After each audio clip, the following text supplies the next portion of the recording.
Hello and welcome to the Enlightened Path podcast. I'm Patricia Walls, and I'm here with longtime friend and sister Patricia Dale Lane, and she's here to talk to us today about some really cool stuff.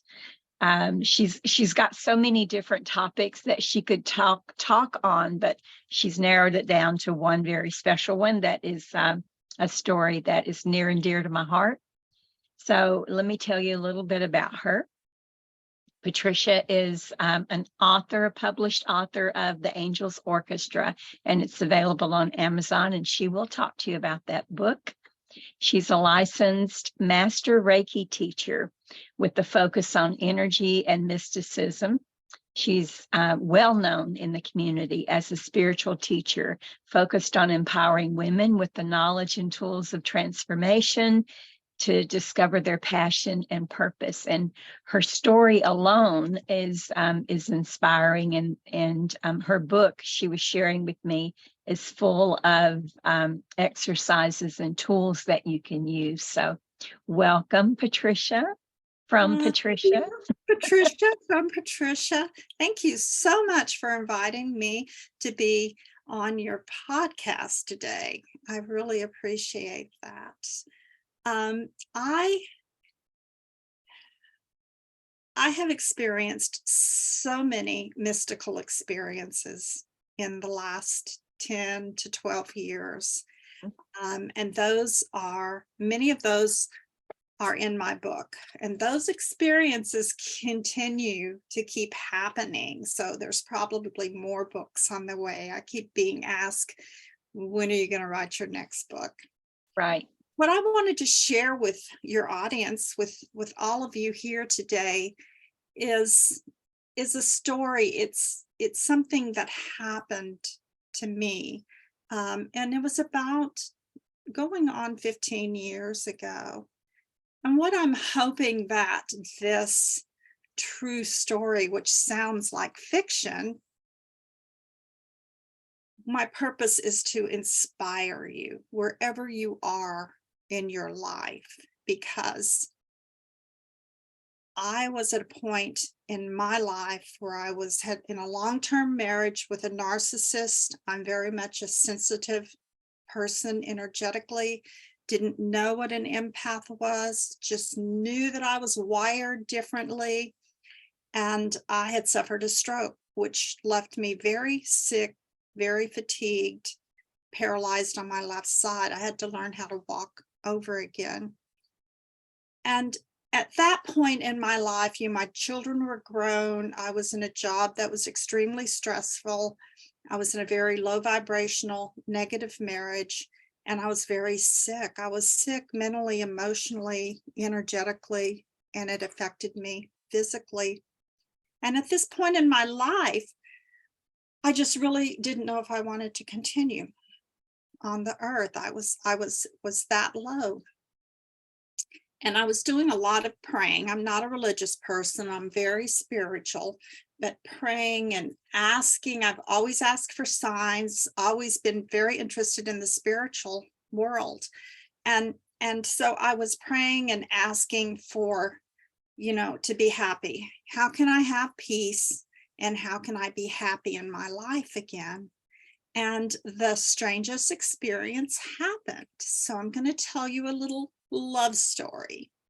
And this was the beginning of all of these other amazing experiences that I write about in my book. But it was, it was a Saturday morning. I got up. I went, my husband and I were separating.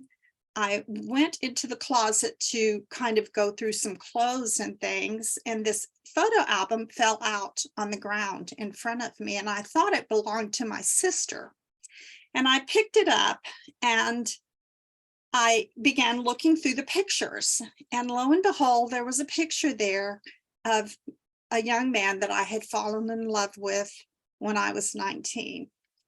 And I burst into tears, and I began thinking about the woulda, shoulda, couldas. We didn't part on bad words, or, we just parted because we were living quite a distance from one another, and we just couldn't make it work to get back together. And I just burst into tears. And as I was sitting there in the floor of this closet crying, I heard this voice that said, "You need to find him." And it was as if someone were on the right-hand side and they were whispering in my ear rather loudly, very gently, very sweetly, "You need to find him." And I startled. I kind of, looked around. There was just me there. And I thought, oh, what if I could find him? Now, this was before Facebook, right? This was before any of this social media. And, he was still many miles away, I thought. And so I decided to jump up and go over to the computer. As I went to the computer, this monkey mind took control, and it was going, "What are you doing? You're opening a can of worms. He's not going to even remember you. What are you doing?" Right? But I had heard that voice, and I knew that that voice was giving me this feeling of hope that I had not had for so long. And I wasn't looking for romance. I just needed to talk to him. I needed to see how he was doing. I just needed to see how this man was doing that I had left a piece of my heart with. And so I went to the computer. Now, mind you, my maiden name is Patricia LaDale Lane. This man's name is James Patrick Lane. Same last name, Patricia and Patrick, the male and female of that name. And my mother used to joke, and she said, "Oh, I just don't know about marrying somebody with the same name. You could be cousins somewhere." We used to laugh about that. But I went to the computer and I typed in James Patrick Lane, and I put in the city that he was living in back 32 and a half years ago. That's how much time had passed. And up pops the Scottish Society of South Texas, James Patrick Lane, president. And I thought, wow, that was easy. So I sent off an email. There was an email address. And I just said something like, if this is Jimmy, this is Patty, if this is one of his children, can you please let me know how to get in touch with him? I feel compelled. And I remember using that word, compelled. That's a powerful word. I feel, because I've always worked and acted around my feelings as an empath. I feel compelled to reach out and find him. That pretty much says it all. And so the next day I got an email back, and I remember I was in my office. I was still working for corporate at that time. When I opened up that email, I literally felt something come back into my heart. And it almost sounded like, and it felt like a twinge in my heart. This is before I even read it. It was just me opening up the energy of that email. And later I studied about fragmented souls and leaving our pieces of our energy with others, and something happened. And so the email basically said, if this is Patty with the long blonde hair, yeah, it used to be blonde, who has, a sister named Allie and taught me how to drive a Standard, this is Jimmy. And, I just sat there and I stared at it, and I kept thinking, this is big. I just felt it. This is big. He remembers me, right? That was my first surprise, because we never know if our memories are going the same as other people to remember memories of things in the past. And so we began to, correspond by emails. And that's one of the books that we're writing together. I have a stack of emails this high that Jimmy pointed them all out. And he said, we're going to write a love story with these emails one of these days. Long story short, We've been married for 13 years now, and we were together a few years before we got married. I know I would not be well, for one thing. I would not be on this spiritual journey. I would not be doing what I'm doing today if I had not reunited with him, because he and I are like on the same page. He is so open. And when I start sharing some of these stories with you in a moment, some of these woo-woo stories, you're going to go, wow, that's crazy. And it was a crazy, crazy journey. So it was a very difficult divorce. I was already on my way out of this marriage, but it was a very hard and a very difficult divorce. And, you've got to remember, I was very sick, and I was leaving. I felt like I was leaving all the stability and security that I had, which I did have, a lot of that financial and everything in that marriage. And so, I was torn. I mean, my heart told me to go in one direction, and that monkey mind was telling me to go in another direction. And I was sick, and I was very weak. So there were a lot of times during this process of us getting together when I wasn't real sure.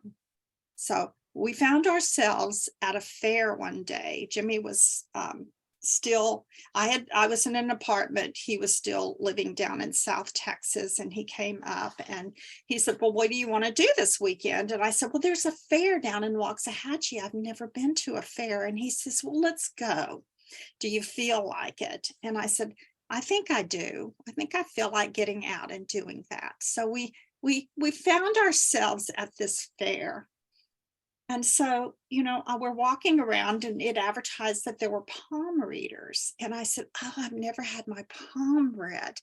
I would love to go in there and get my palm read. And Jimmy handed me like $40. And he said, here, I know that money's tight since you're struggling to support yourself financially. Go get your palm read. So he was walking around outside, and I went in. And my main question was, should I follow my heart and go through with this? Or, my ex-husband was still asking me, come back.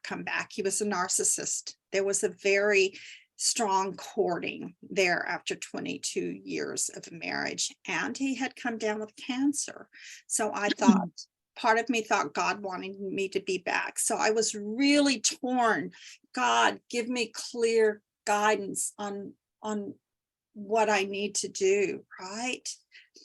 So we walk in, and this is absolute true story. I hold my hand out. I paid her whatever it was. I held my hand out. We didn't even sit down. She said, I'm the palm reader and I'm available. And she just kind of reached out and I did this. And she said, no, I want to read the top of your hand. And I thought, well, isn't that weird? But what? I've never heard that one before. Yeah. Yeah. If you Google it, it's out there. It's a thing. Wow. I didn't know. But what do I know, right? So I held my hand over, and it was my right hand. So we're standing there looking at the top of my hand like I know how to read what's on there, right? And this is what happened. A heart popped up right here. It looked like it was lined with fine tip red, bright red, bright pink fine tip marker, felt tip marker. And I went, huh? Because it was there. All of a sudden it was there. And the lady, the palm reader, I heard her catch her breath, and she went, do you see that? And I said, I do. What is that? And she said, I've never seen one before, only read about them. It's called a stigmata. And I wasn't Catholic. I don't know what a stigmata is. I had no idea. And I went, well, okay. And I'm standing there looking at it, and it dawned on me, follow your heart. It was telling me to follow my heart. And then it began to fade and it went away. I never got my palm read, but that was so much more. That was a miracle, right? That was the That was a answer. Yeah. mystical experience. And I was not the only one who saw that.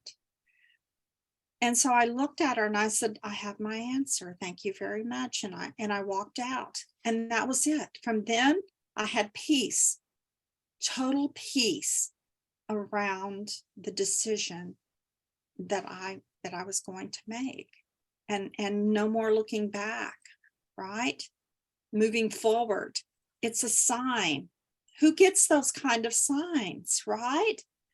Well, I think we all can. I think we Yeah. are all capable, and that we do all have signs and synchronicities and, things around us which help to guide us. We just have forgotten how to look at for these, right? And how to read the signs. And I believe that that's part of what this great, massive awakening that we're going through is. It's about divine guidance and opening ourselves up to divine guidance, which also includes intuition. So, Jimmy and I, we ended up, getting married, and, it's just been a most amazing, life. And sometimes we will sit there and we will talk about what if we had gotten together when we were 19 and 20. And I even talk about this in my book. And I say, well, what if we still would have had the same lessons to go through. We still would have been learning things, right? We have things that we commit to, things that we want to experience while we're in these earthly bodies. And so it's like we sign up and we have this list that we are going to work through while we're here. And I would rather have gone through those things with someone else, and sort of be able to check those off my list. But I believe in divine timing, right? There is such a thing as divine timing. And for us, it was me at the age of 53 when I was very, very sick, looking for ways to heal myself.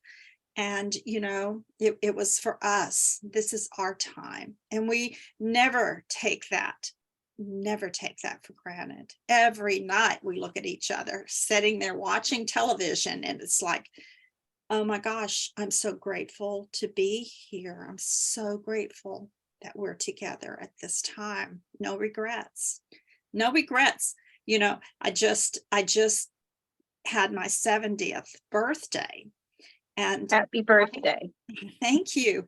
And I am so excited about my life right now and what I'm doing and what I'm learning. And, that's one of the keys, that we have to do those things that our heart calls out for us to do. One of the best books that I've read about this, about doing the things that we really love to do. And in the back of my book, I have lists of books that I've read that, I often post on Facebook, and I say, this book made me a better human being. Read this book. It made me a better human being. But it's the Top 5 Regrets of the Dying. It's by a young lady named Bronte Ware. She's a palliative health care specialist, and I believe she's Australian. And so she talks about hearing people talk about the things that on their deathbeds as they're dying that they wish they had done, right? Things they desired, and perhaps they didn't do them because they worked so many hours in the career, or they just didn't do them, and one of them is, travel. I wish I'd gone to those places. Another one is, I wish I'd spent more time with my loved ones and less time at that corporate job. All these 5 things. It's a great book. It will help you to look at the world and say, there is so much more to this world than being tied in to the perceptions of the culturally created self, right? Living the life someone else wants us to live rather than being our authentic selves and living the life that we were born to live. So I'd like to share a couple of more little stories with you that happened. We have all the time that we need. Yeah. So, my focus is, it's mystical experiences, because these were the things that have been gifted to me in my life, are these amazing mystical experiences that when we look at them with our logical minds, we really cannot explain these experiences. So I always wanted to go to Ireland. I used to read so many romance novels about Ireland, and I was just called to Ireland. And Jimmy said, marry me and we'll go to Ireland. And so I said, well, that's a heck of a deal. I think I will. And so we head to Ireland.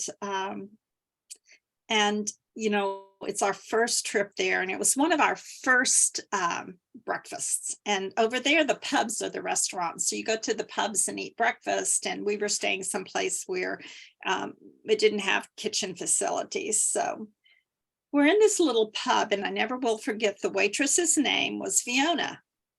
And so we're sitting there, and we ate breakfast there several times.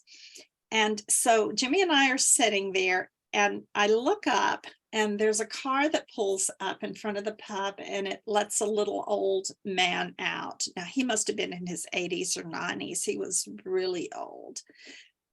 And here I am in 70, but he was aged. And so he walked in very slowly, came over, sat down right next to me at the table next to me, and he was going to have his breakfast. And so I love people, and I was in Ireland, right? So I'm going to say hello to everyone that I meet, because I'm just here. I'm just in my essence. It's a dream come true. And I looked over at him and I said, good morning. And he didn't even say good morning back. He smiled, his eyes went up, and he starts talking. And the first thing out of his mouth was, ye have two daughters, Kelly and Sheila. And I kind of looked at him and I said, well, I do. I said, the second name isn't exactly right. I have Kelly and Charla. And he said, And then he starts rattling these things off to me. He said, you think you were separated for 33 years, but it was 32 and a half years when you reconnected. And I went back and did the math, and it was 32 and a half years when Jimmy and I reconnected. And he just started telling us your lanes. He pulled our last name out of you're both lanes. He didn't say you married a lane. He said, your lanes. And you'll find your family in Lanesborough. Well, who even knew there was a town in Ireland with the name of Lanesborough? Yeah. So by this time, I pulled a paper napkin and a pen, and I'm writing all this stuff down, right? Because he's rattling it off so quickly. It's like, how can I remember all this? Mm-hmm. And Jimmy's just sitting there with his mouth open, looking over me, just kind of. And this went on for about 10 minutes. He also told me I was meant to write a book. He gave me the title of this book. And he said, you're meant to write a book. You just need to do it. He said, the only reason you haven't is you don't think you can. Just do it. Just very, yeah, I know. I've always had books inside of me. I have cajillion books inside of me that just want to come out, right? So anyway, we sat there and talked to him, and he told us so many things. And so Fiona brought his breakfast to him, and he just kind of looked down, and then he started eating, and she walked over, she took a step towards me, and she leaned down and she said, is Edgar giving ye advice?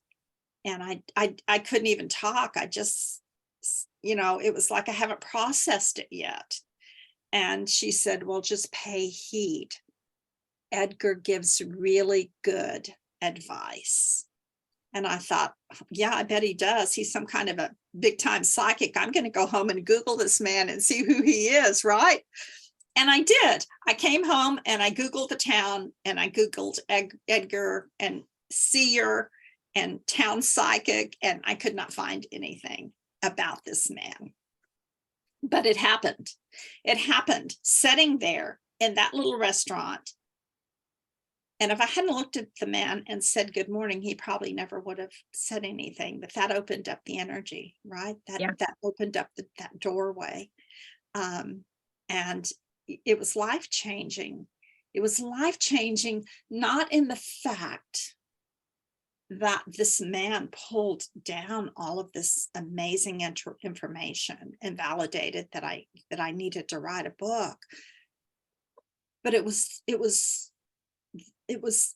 the amazing thing is that the heavens opened up, right? The amazing thing is that the energy opened up, and that we were once again gifted with this experience that I can't explain, right? Right. So, I have people who I share these stories with, and the stories go on and on, and there's several of them in the book. And then I told Jimmy the other night, I said, I need to write another book because there's more stories. And I said, if I don't write them down, I'm going to forget them.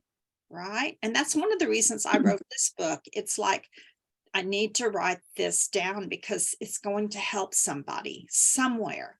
And these stories need to be told, because we close ourselves off to the possibilities. And I always say, we talk about this supreme being, God, higher self, whatever, that is to you, and whatever you call that. And then we turn around and we put this being, this magic, in a box, and we lock it up with a key. And you can't do that. You have to realize magic and mysticism still exists in today's world. It's still here. And you can have that in your life. And the first thing is to, open the box and be open to it. Be open to that. Say, show me the magic, right? I tell my girls, my students, when you get up in the mornings and you're still in that theta state, just say, show me the magic today. Give me some magic. Show me the magic. And then you keep your eyes open, right? And then if you get some signs or something like, oh, maybe I should go here today, or maybe I should study this, or then, put a little bit of effort into following those signs, right? Doesn't mean you have to change your life completely, but I believe that when we open ourself up to the miracles and the mysticism, that we just have to ask for it, and we open ourselves up, and then it's going to be given to us in lots of different ways. We cannot dictate how these mystical experiences are going to come to us. But just, believe. And I think for me, it was because I was, a lot of times you hear people talk about when they're at their very sickest, when they're at their very lowest, that these kinds of things start to happen to kind of give them the energy to just continue and to work on getting healthier and to make changes in their lives, and to, open themselves up to more than what we see with our eyes on this earth plane. And I know that's the way it was. That's exactly what it was for me, because getting well from adrenal fatigue, from the stroke, that was a process that took years and years. And I'm still at this point in my life. I'm very mindful of my energy and very grateful that I've been given the things that I needed to do to improve my energy levels and, you know, to still be here on the face of this earth.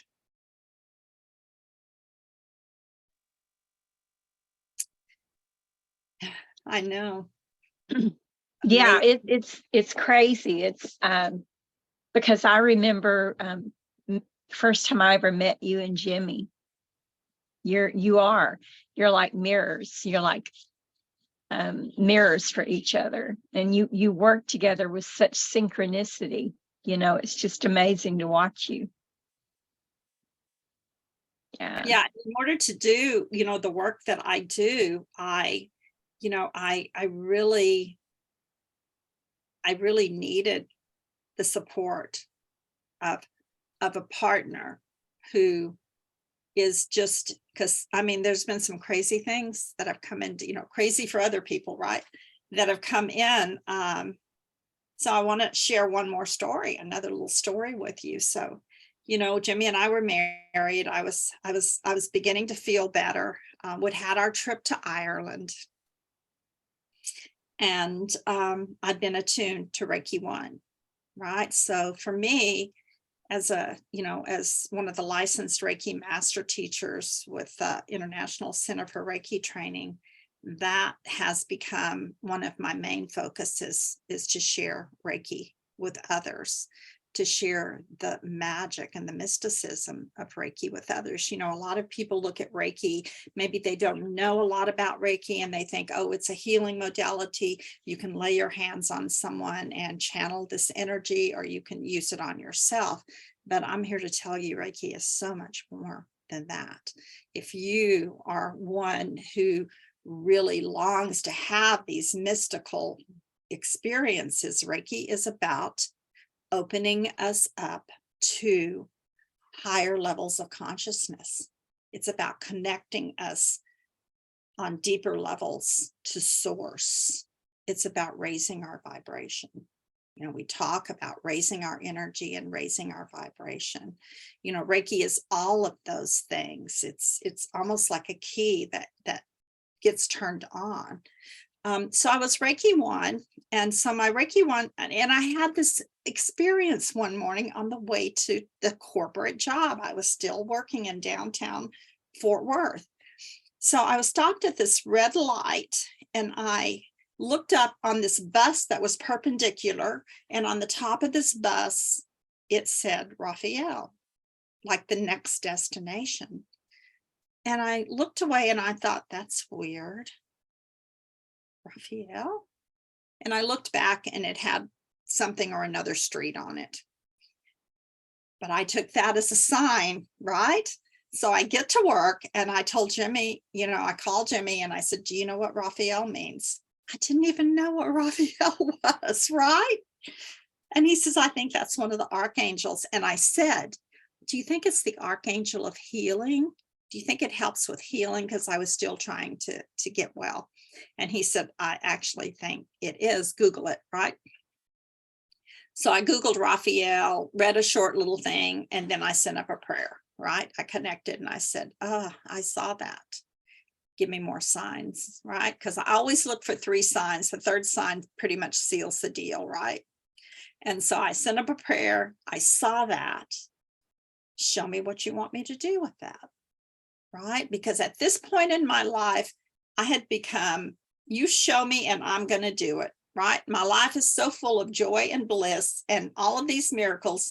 All you got to do is point me in the direction and I'm going to do it. And so I got home. Jimmy was working out of town. And this is the true, honest to goodness truth. I get home, I turn the TV on, didn't even change the channel. And what is in front of me on the TV?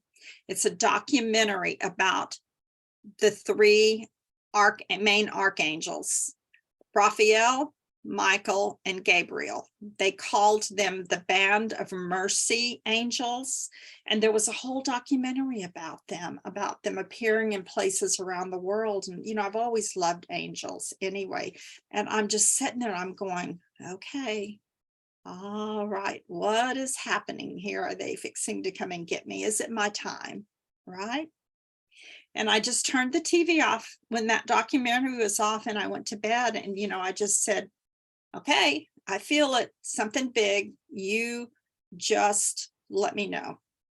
And within about 2 or 3 days, my first Reiki teacher, PJ Spurk, you probably know PJ, she called me and she said, Patty, I'm going to Houston to learn how to read angel cards with Doreen Virtue's son, Charles Virtue. She said, it's kind of expensive, but we can share a hotel room. It's a 3-day workshop. And I didn't have a lot of money, but I said, yeah, oh yeah, I want to go. I'm your girl, right? Because boom, there was the third sign. Yeah. That was number 3. So I slapped it on a credit card. PJ and I remember driving to Houston together. We passed this little field and there were like 7 vultures out in this field. And she just kind of looked at me and then she kept driving. And then we passed this field and there were like 30 vultures out in this field. And she goes, oh, somebody's going to go through some transformation this weekend like that. And I said, oh, okay. I'm not even, it's like, I'm just here. Didn't even know there was such a thing as angel cards, right? What is this angel card thing? Had no idea who Doreen Virtue was at that time. No idea who Charles Virtue was. No idea. So we're in this workshop. And so there's 2 days of Charles, we go in and we each get a deck of cards. And so the decks are all different for us. And I got this blue box Angel Tarot. I still use those cards when I do readings today. And so, all about angels, working with angels. I was really enjoying it. So, the second day when the class was, maybe halfway through, he says, now we're going to read for one another without using cards. And I thought, oh my gosh, what do you mean without reading cards? I can't do that. And so I had a couple of really interesting experiences with visions that I saw. So we did 3 of these. So on the third one, and this is written about in my book, this lady sits in front of me, right? We just moved around and we just found someone to sit in front of. And I close my eyes and I immediately see this little girl running up and down these stairs. She has long blonde hair and she's looking over her shoulder and she's laughing, very clear. And I'm not always so visual. And she's saying, look, mommy, I can run. Look, mommy, I can walk, I can run. And so I opened my eyes and I told this lady what I saw. And she goes, oh, that's not for me. She said, that's for Sherry. We're sitting here in the back. She said, that's for her. Let me go get her. And I said, sure. And so she brings this woman to sit in front of me. This woman looks a little Asian, not, she just has some Asian features and dark hair. And so she sat in front of me and she said, well, I hear that you have a message for me. So I told her the story. And she said, yeah, that's for me. She said, that is for me. She said, let me tell you my story. She said, I have a daughter named Kaylee who was born with, I think it's P3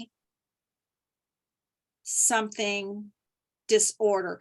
It's in the genetic code, and it's a genetic defect in the code, and it affects the children who are born with it with their muscles.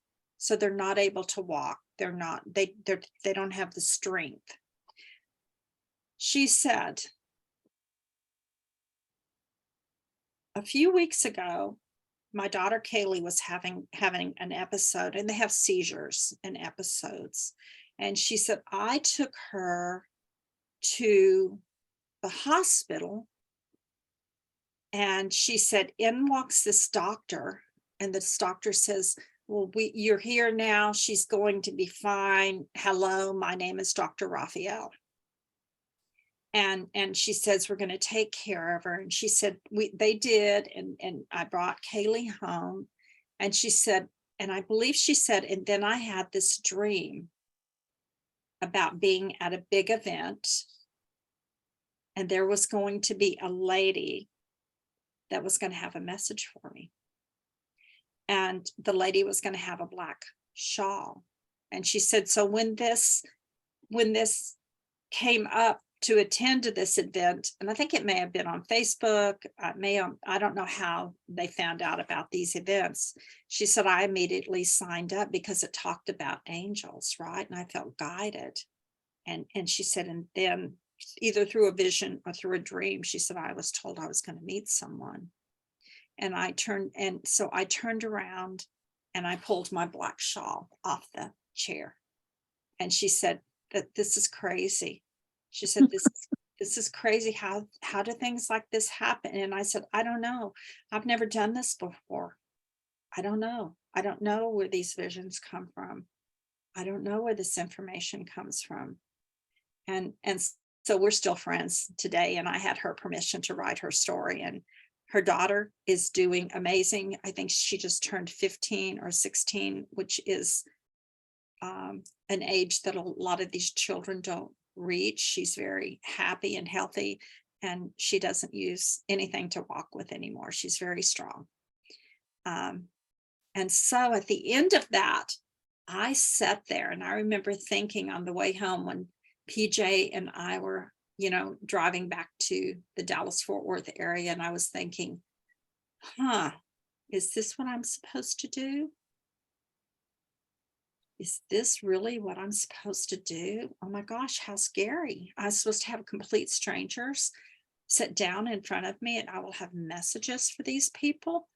This is crazy, but I think I'm supposed to do it. I wouldn't have been put in this situation. I followed the guidance and boom, here it is. And the doctor's name was Raphael, right? Doctor's name was Raphael. And Raphael started me on that journey. Right.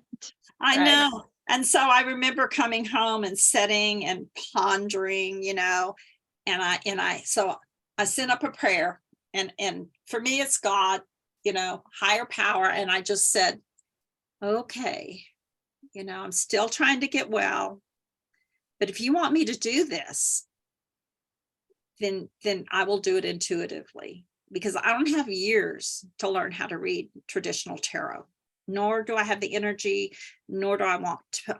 I've got a lot of things going on.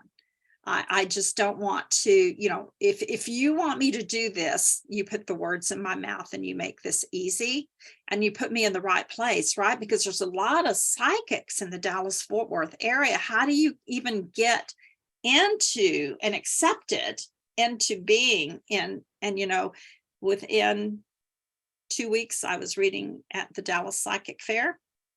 I read for Cheryl. She said, that's one of the most amazing readings I've ever had. And so I read at the Dallas Psychic Fair, and then it was another fair, and then it was another fair. And so at the end of a few months, I was reading every single weekend at psychic fairs.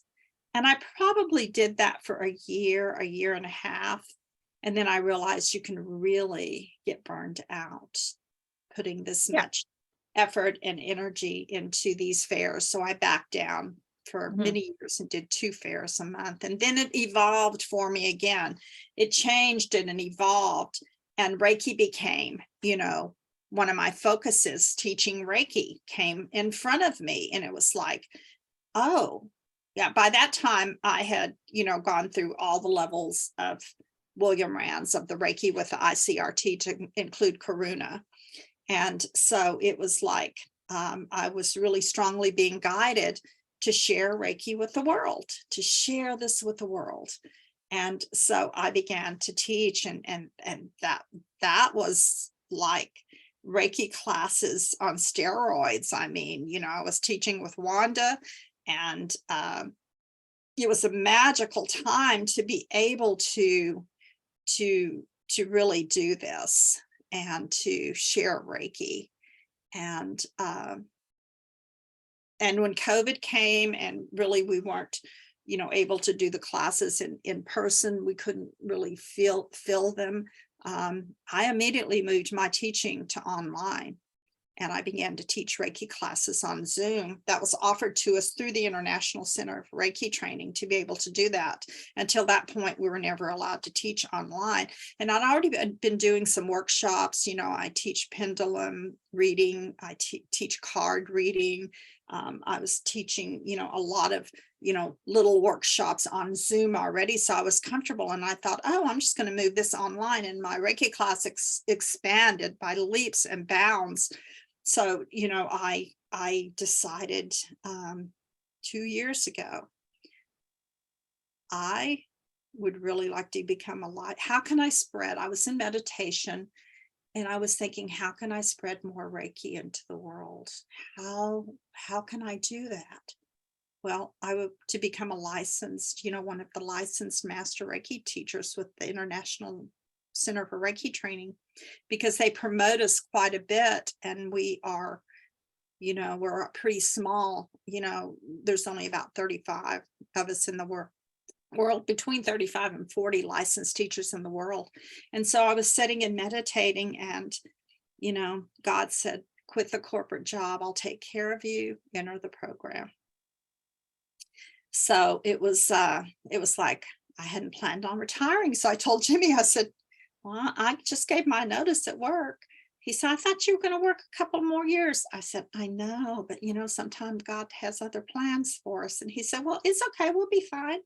And I sell crystals. For years I had sold crystals. How did I start selling crystals? My Reiki students would come to me and they'd say, Patty, you're at the fairs all the time. Find me this, find me that. Can you find me this? And so my readings and doing Reiki at the fairs morphed into having 5 and 6 tables full of crystals. And I think Jimmy and I did that for about 5 years. We sold crystals at the fairs. I would still do readings. And then my Reiki students would be set up around me, so I'd be available for them if they needed help. Some of them, it may have been their first time at the fairs. What can I say? I can just say it is a beautiful life to do what your heart, to have the freedom to do what your heart desires, and to know that we're supported by the universe in these things. And that is my magical journey. The whole journey has been about, and it still is about, helping women. So what are these things that I do? What does this book really do? It really empowers women. It empowers women. It's got 11 lessons in it that I learned along the way. And those lessons are about loving and caring for yourself, right? I didn't know how to love myself. Jimmy's taught me that. He's helped to teach me that. And I realized I'm never going to get well if I don't learn how to love myself, if I don't learn about energy and vibration and thoughts, right? Feed yourself the good things. It's about living your life as much as you can in the now and not looking back at the woulda, shoulda, couldas, right? That's where you get depressed. And if you live in the future and you're always worried about where's this going to come from and what's going to happen with this, then that's where the anxiety comes from. I always say, and I want to stress it here, all our soul really wants is peace. All our soul really wants is peace. What can I do to give my soul peace? How can I live a life of peace? And you know what? For me, it's helping other women. It's helping other women, and it's sharing my stories, and it's, living an inspired life so that I can help women to understand that this is available to everyone. This kind of life is available. Life so many times is what we make out of it. And that we're never too old and it's never too late. Back when I was 53, and I was so sick and so depressed, I thought, man, I wish it could have been different. And I was given the opportunities and the courage to step through the fears and just take baby steps to getting well and to creating. I created this. Jimmy and I created this. And to just take those steps to creating your happiness. Right? I have a question. Can I jump in? Sure. Because you know how this works. They're bugging me until I ask these questions. And I'm like, okay, I'm going to ask these questions. Number one, so you have a women only practice? So Not do you really. teach men as well? Mm-hmm. Yeah, I have a lot of men in the Reiki classes. I mentor mostly to women. I really do. But I can't tell you how many male Reiki students I've had. Okay, I just wanted to get some clarity on that for people who are watching and want to learn from you that it's not just a women owned. Okay, a women focused. And the second thing is, I have a lot of people that I come into contact with who are beginning to open to their gifts. And one of the main questions that they ask is, how can I get in contact with my guides? How do I know when they're speaking to me? And I know what I tell them, but I was wondering if you could share with people your secret, because you talk a lot about the 3 questions, right? Would you mind giving that process? Can you share that process?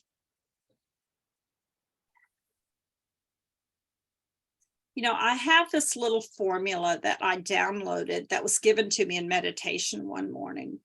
Uh-huh. The formula is INTUITION, and it's about developing intuition.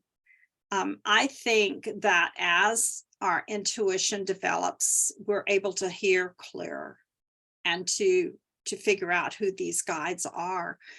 For me, I had another experience. Green Terra is one of my guides. I have another experience that's in my book that's very clear about Green Terra.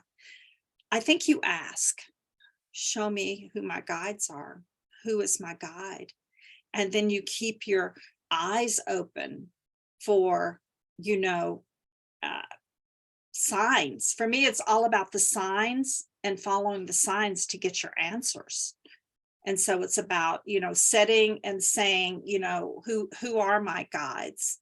And, Patty, to be 100% honest with you, even if I did not know that Raphael and Green Terra are 2 of my guides, I would still be doing exactly what I'm doing now without knowing exactly who my guides are. I would still be doing this. Yes, it's great to be slapped upside of the face with Raphael going, I'm here, and then this other experience with Green Terra was really, really profound. But I think we focus more on following these signs and the feelings in our bodies. How does this feel? Does this following the bliss? Does this feel exciting? And stepping through the fears, because so many times we block ourselves on this journey by the fears.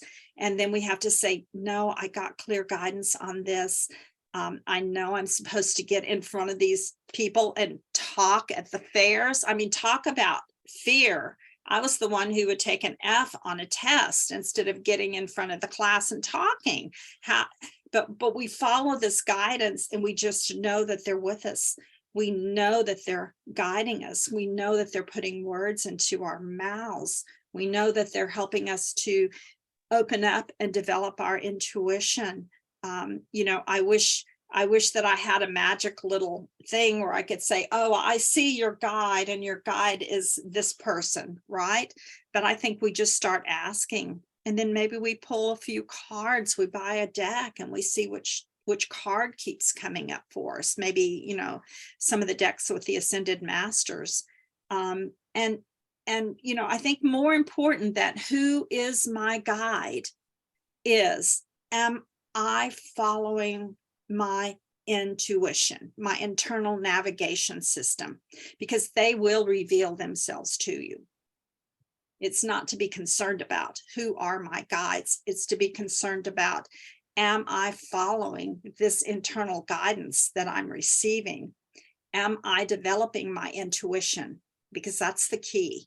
That's one of the keys, developing your, you know, your intuition. How can I develop my intuition? So I know that I'm getting more clear guidance, right?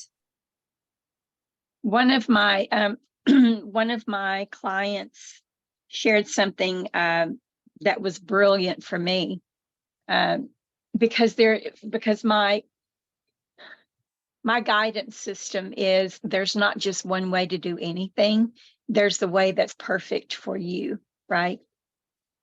And so for me, I gather these tools, I gather this information and knowledge, and then I share it. And whatever works for that person, that's great. You know, it won't be what works for me. But this one client shared with me, because that was her question, was how do I get my answers, right? And so my intuition talked to her about signs. And the guidance for her in particular was the 3 signs. That's so I cued in on that when you said it. So for her in particular, it was about the 3 signs. And so I think her question was about relationship, and I told her, well, ask for 3 very clear signs. And so for her, what worked was not leaving it to the universe. For her, what worked was, if this is what I'm supposed to do, then show me these 3 things. And I don't remember everybody's story because it's not my story, but I can kind of paraphrase it. So let's say she asked for, I kind of remember she asked to see a polar bear. So if she was supposed to go with this relationship, she asked to see a polar bear. I want to say it was a bluebird, and and she wanted to see a sign for Virginia, or it was something very strange. She just picked these 3 things. And she said, if I'm supposed to go with this relationship, I need to see these 3 very clear signs, right? And she called me like within a couple of days, and she was so excited. And she said, it all happened in one day on my drive to work. Wow. And she said, the first thing that because I told her, just pay attention, because you don't know how this is going to appear, right? And so she was so excited. She said, on my drive to work, first thing that I saw was, you know, there's an ice company that delivers ice, and they have a polar bear on the truck. Okay. That was the first thing that she noticed. There was a truck on the freeway that had this polar bear on it. And she went, okay, that's one. And she said, then she had seen like a billboard with a blue jay on it for some advertisement. So that was her bluebird. And then she saw a license plate on someone's car on the freeway from Virginia in Dallas, Texas. I mean, go figure. Mhm. But she had her 3 positive signs, like within, you know, a matter of minutes. And that's how it works. Yeah. What? Yes. Yeah. But It it doesn't work for everybody, but it worked that's what worked for her, you know? And so I just think it's amazing that we can do that we can connect in and ask for those messages. And if you're open to it and you're not judging how it comes, Yes. then you can get those. And I remember, when I took that class with Charles Virtue, he stressed, and so, I work with angels a lot, but I work with other spiritual guides too. But he said, we have to ask, right? For Yeah. them to come in. And Law of free will. Yeah. that's interesting. I never thought you had to ask, but I learned that. And then after that, I took several, workshops with Doreen Virtue too. And it was all about asking. So she asked, right? Give me 3 signs. And, I don't always ask, give me 3 signs, but when 3 signs are delivered, it's like, boom, right? It is. The 3rd sign is like, that's pretty clear guidance on that. Yeah. Yeah. I mean, it's the law of free will that they can't step in until we ask.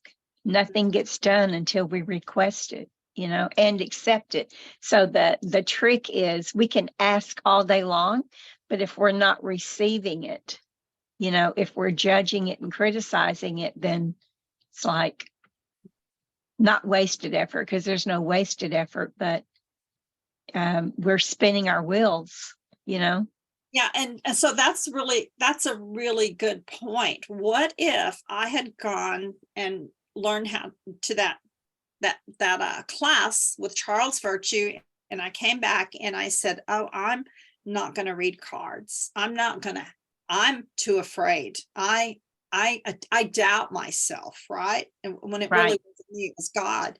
And if I had not done that, I would not be doing what I do today at all. That was the invitation into the spiritual community, right? That opened so many doors and so many opportunities. And, it led to speaking at fairs. It led to being vendor at fairs. It probably led to teaching Reiki classes, which is, a big passion of mine. That stepping into that, receiving that guidance and understanding what it was asking me to do. Oh, you need to do this, and I could have said, I'm too busy. I'm still working the corporate job. I'm tired on the weekends. But, another thing that I have discovered through all of these things, and so I'm a Gemini. I always tell people that I know a little bit about a lot of things. It reminds me what you just said. I'm a constant learner, constantly reading, constantly learning. Right. If I had not, stepped into those things, it accelerated me just by having the courage to do that. It accelerated my spiritual growth by leaps and bounds. And that, it was a miracle in itself. It was a miracle, truly a miracle. But, it all comes back to us and free will too, right? Right. That's one of the first things, because I used to teach Reiki back in the day. I started back in the 80s, no, 90s. In the 90s, I started with Reiki. And what I witnessed about Reiki with people was that, yes, that was the one thing that I noticed without a doubt, that it opened people up. I mean, just immediately would open them up. I never saw a lot of physical healing, and not that it's not there, but what I witnessed was an opening with people. And with an opening, there's healing on the mental, emotional, spiritual, physical, right? Like you said, which flows over into the physical. So there is physical healing, but mostly it was the opening that occurred. And I'm glad to see that you're still teaching, that you've expanded on that. Are you still teaching Holy Fire, or is it Yes. just? And I'm Okay. Holy Fire 3. So, in order to be licensed, we stay at the top level of what the ICRT is teaching. So I do teach Holy Fire 3. Do you have time for one little story about Karuna Reiki? Lots of time. Go ahead. So I wanted to share a little story about this is about Reiki. And it was very interesting that happened. And it'll kind of give all of you an idea of what Reiki is capable of doing and helping us with. So I was already teaching Karuna level, but Holy Fire came out. William Rand released Holy Fire. I was teaching through the, as an affiliate teacher with the ICRT, and I really wanted to take Holy Fire. So I decided I want to go to Sedona and take Holy Fire Karuna Reiki, even though I was already teaching Karuna level. So I signed up for the class. It was a bit of a stretch for me. And Jimmy and I found ourselves in Sedona, and he loves Sedona. He was just gonna, do his thing while I went to this 3-day class. We had been to Sedona many, many times, and one of my favorite places. And so as we're driving into Sedona, I looked over at Jimmy and I said, Sedona feels different this time, because I always feel energy. And I said, it looks different. It looks brighter. It feels more peaceful. There's something different about the energy. We had stayed in Camp Verde that weekend because there wasn't really anything. We came kind of last minute into that class. So we get to Sedona and he drops me off at the Peace Place. And LaDale Shante Gaia was my teacher for this class. I'd never met her. She was over the licensed teacher program at that time, which wasn't even on my radar. And I walk into this class and it's a classroom of 22. So if you know anything about Usui's classes and all the teachers who had the classes of 22 students, there's something magical about that number 22 and Reiki classes. So anyway, I walk in, it was all women. What were they all talking about? Sedona feels different this time. Do you feel it? Doesn't it feel different to you? What's changed, right? And I thought, okay, thank you for the validation. So we're sitting there and LaDale comes in and everybody's telling her this, right?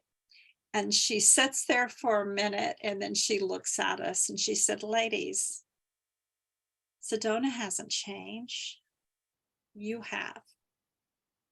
The moment you committed to taking this class, Holy Fire came in and started seating itself inside of you, helping you to make it into this class, helping you to get here, raising your vibration so that you're ready to be ignited to the Holy Fire energies.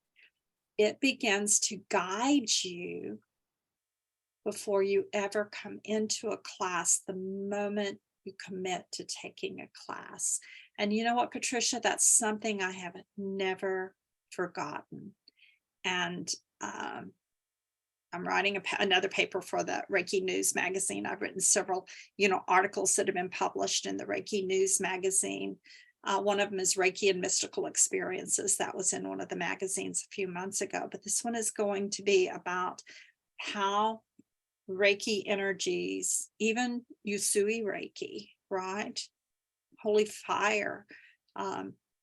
It's such a high vibrational energy that, we always say with the Holy Fire, it has 4 attributes. It heals us, empowers us, purifies our energy so that we can reach higher vibrations, and guides us, right? Heals, guides, purifies, and empowers. Those are the attributes of the Holy Fire. And it helped me to get in that class, and it changed my vibration before I even stepped a foot into the class. It purified my energy, that everything in Sedona on that trip looked different, and it was validated by LaDale. So that is the power of of Reiki. It truly is.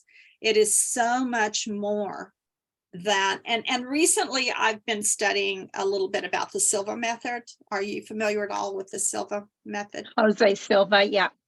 So if we're talking about the different levels of consciousness, if we're talking about, beta, alpha, theta, and I think gamma is the other, I was relating what I was learning to Reiki, and it dawned on me that with Reiki, we can drop from beta into theta just like that. Right.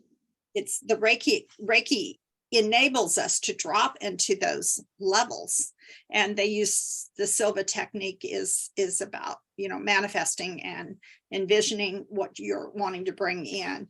And it came to me and it was like, oh, there's another paper I need to write, because I see that so clearly, that Reiki expands our consciousness and helps us to drop into those levels where we are able to access so much information.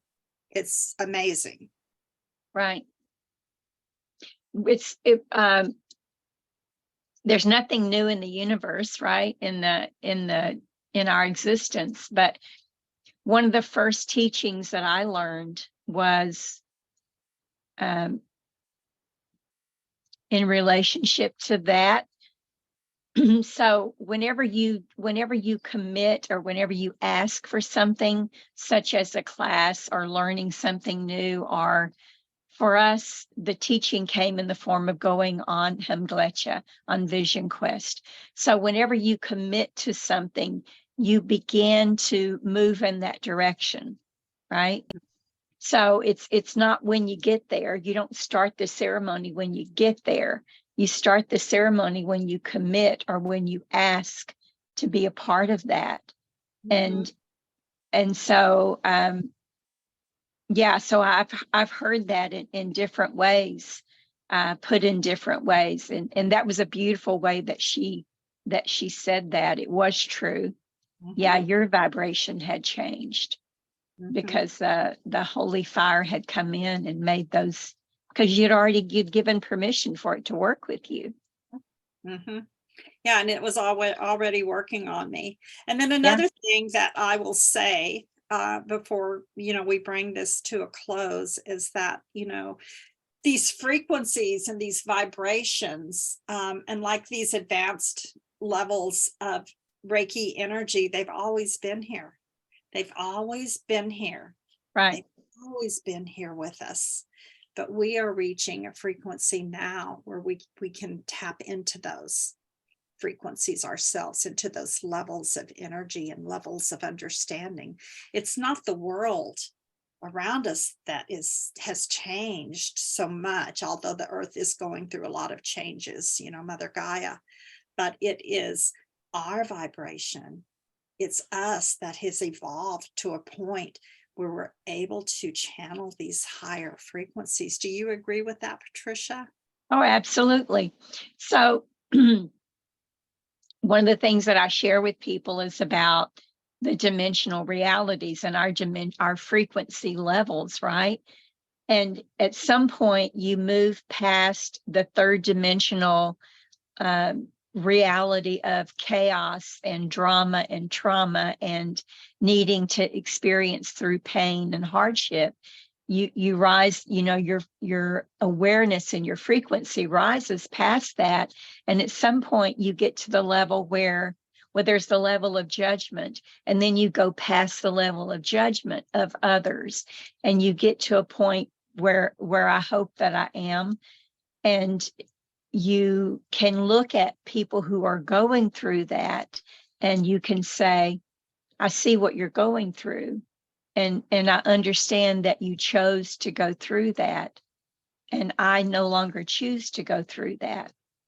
And so you start living from a place of non-judgment, not compassion, because compassion means you're upholding their pain, right? But you move into a level of awareness. I love that there are things that occur that you choose not to participate in it. And so with that comes vibrational changes where people can see a change in you. You look at the world differently. You do. You know, like you said, Sedona looked different. Sedona appeared to be lighter. It wasn't that Sedona was. It was that you chose to view it from a higher perspective.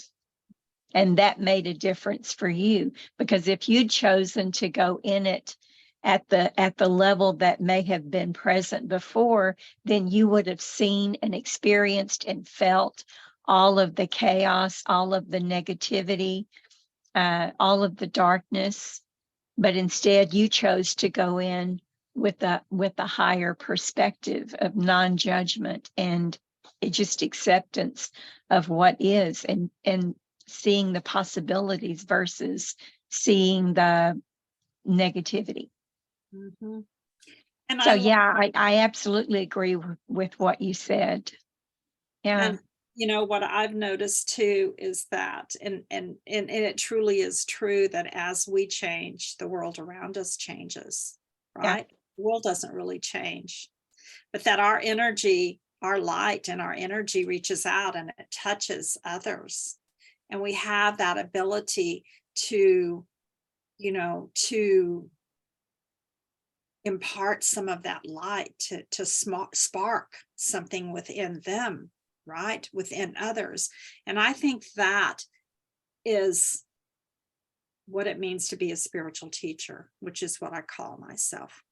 It's the fact that we've done the work. It doesn't mean, there's not always, I can learn so much. I'm so open to learning so much, but it means that I am constantly on the search for truth and for light and for love, and that I want to reach out and help others to light that spark within themselves. And that's exactly what you do too, Patricia.